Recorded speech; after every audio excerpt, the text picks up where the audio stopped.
नमस्कार, मैं हूं अमरेंद्र और अवनी की वीकली न्यूज गतिविधियां में आप सभी का स्वागत है। तो आइए बढ़ते हैं इस हफ्ते के कुछ अहम खबरों की तरफ।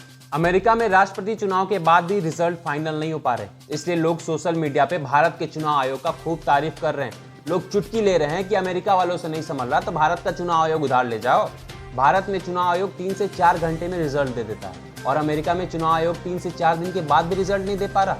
ट्रंप जो है हार मानने को तैयार ही नहीं है, वे काउंटिंग्स रोकने की मांग कर रहे हैं। चुनावी नतीजे सामने आने के बाद ट्रंप ने पहली बार व्हाइट हाउस से बयान दिया। उन्होंने जैसे ही अपना मुंह खोला वे झूठे दावे करने लगे। ट्रंप का कहना है कि चुनावी नतीजे उनके खिलाफ चल रहे साजिशों का नतीजा है। डेमोक्रेट्स को अवैध वोट मिल रहे हैं, वे उनसे जीत छीनने की कोशिश कर रहे हैं। अगर लीगल काउंटिंग की बात की जाए तो मैं कब का जीत जाता, लेकिन चुनाव में धांधली चल रही है, सीक्रेट्स काउंटिंग चल रही है, वगैरह वगैरह। ऐसे करते करते ट्रंप 17 मिनट तक लगातार भाषण देते रहे और अपना भड़ास निकालते रहे। उसके बाद अमेरिका के 3 प्रमुख न्यूज चैनल ABC, NBC और CBS ने इसे देश के स्वतंत्रता और निष्पक्ष चुनाव प्रक्रिया के खिलाफ माना और ट्रंप का लाइव कवरेज को रोक दिया। सीमा विवाद भारत चीन के बातचीत के बीच CDS बिपिन रावत ने शुक्रवार को वेबिनार में कहा कि लद्दाख में भारत चीन सीमा पे तनाव बना हुआ है। चीनी आर्मियों के गलत हरकतों का भारतीय सेना करारा जवाब दे रहा है। साथ ही बिपिन रावत ने यह भी कहा कि हमारी रुख साफ है, लाइन ऑफ एक्चुअल कंट्रोल यानी LAC पे हम कोई भी बदलाव नहीं होने देंगे। साथ ही बिपिन रावत ने यह भी कहा कि बालाकोट में सर्जिकल स्ट्राइक पाकिस्तान के लिए एक कड़ा संदेश है कि अगर भारत में आतंकी भेजे तो हम बख्शेंगे नहीं। अब बढ़ते हैं हमारे देश के कुछ अहम खबरों की तरफ। मुंबई पुलिस ने बुधवार की सुबह रिपब्लिक टीवी के editor in chief Arnab Goswami को उनके घर से गिरफ्तार कर लिया है।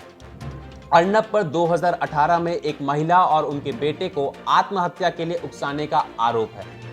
वहीं कुछ लोग इसे राजनीतिक मोड़ दे रहे हैं तो कुछ लोगों का कहना है कि जब 2 साल पहले पुलिस को अर्नब के खिलाफ कोई सबूत नहीं मिली तो अब पुलिस को अर्नब के खिलाफ कौन सी ऐसी सबूत मिल गई है जिसके कारण पुलिस अर्नब गोस्वामी जी को उनके घर से उठाकर ले गई। तो हाल ही में सोशल मीडिया पे वायरल हुए बाबा के ढाबा के मालिक का शिकायत है कि यूट्यूबर गौरव वासन ने डोनेशन के नाम पर जानबूझकर अपने और अपने परिवार वालों का बैंक अकाउंट दिया था। उसके बाद उसने एक बड़ी रकम इकट्ठा की और बाबा को धोखा दे दिया।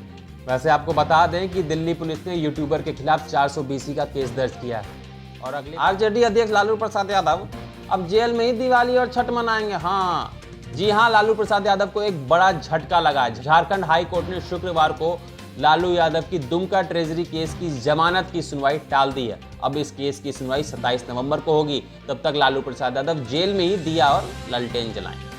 वहीं बिहार पटना के जाने माने अस्पताल PMCH में हुए घोटाले में ED ने PMCH के तत्कालीन अधीक्षक ओम प्रकाश चौधरी और 5 लोगों की 3 करोड़ से भी ज्यादा की संपत्ति को जब्त कर लिया। आपको बता दें कि ये घोटाला वर्ष 2008 और 2010 के बीच दवा, उपकरण और केमिकल इत्यादि की खरीद में हुई गड़बड़ी से जुड़ा है। इस मामले में ED ने PMCH के तत्कालीन अधीक्षक ओम प्रकाश चौधरी समेत 5 लोगों के खिलाफ prevention of money laundering act के तहत मुकदमा दर्ज कर जांच शुरू की। अब बढ़ते हैं खेल दुनिया के कुछ अहम खबरों की तरफ। वहीं IPL के 13वें सीजन के प्लेऑफ का आगाज आतिशबाजी के साथ हुआ। गुरुवार को दुबई में खेले गए पहले क्वालिफायर में मुंबई इंडियंस ने दिल्ली कैपिटल्स को 57 रन से हराया और मुंबई इंडियंस के तेज गेंदबाज जसप्रीत बुमराह ने 4 अहम विकेट लिए और इसके साथ ही वो IPL में एक सीजन में सबसे ज्यादा विकेट लेने वाले भारतीय खिलाड़ी बने। अब बढ़ते हैं मनोरंजन दुनिया की कुछ अहम खबरों की तरफ। वहीं बॉलीवुड में 20 साल पहले कहो न प्यार है से कदम रखने वाले ऋतिक रोशन अब हॉलीवुड की राह देखते हैं। अगर सब सही रहा तो ऋतिक रोशन हॉलीवुड की एक स्पाई थ्रिलर फिल्म में जल्द ही नजर आ सकते हैं। ऋतिक ने इस फिल्म के लिए ऑडिशन भी दिया था। कहा जा रहा है कि इस मल्टी मिलियन प्रोजेक्ट में एक नामी गिरामी प्रोडक्शन हाउस ने अपना पैसा लगाया।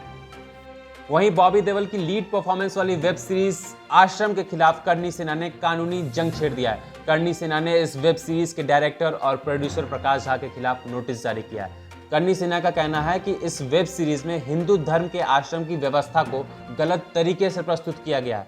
साथ ही करणी सेना इस वेब सीरीज को रोकने के लिए पूरे देश में जोरों शोरों से तैयारी शुरू कर दी। और फिलहाल न्यूज़ बुलेटिन में बस इतना ही और आप सभी को अवनी परिवार की तरफ से दीपावली की हार्दिक शुभकामनाएं और आपसे अनुरोध है कि इस दिवाली पटाखे कम से कम जलाएं और पर्यावरण को साफ रखें। मुस्कुराते रहें, स्वस्थ रहें। धन्यवाद।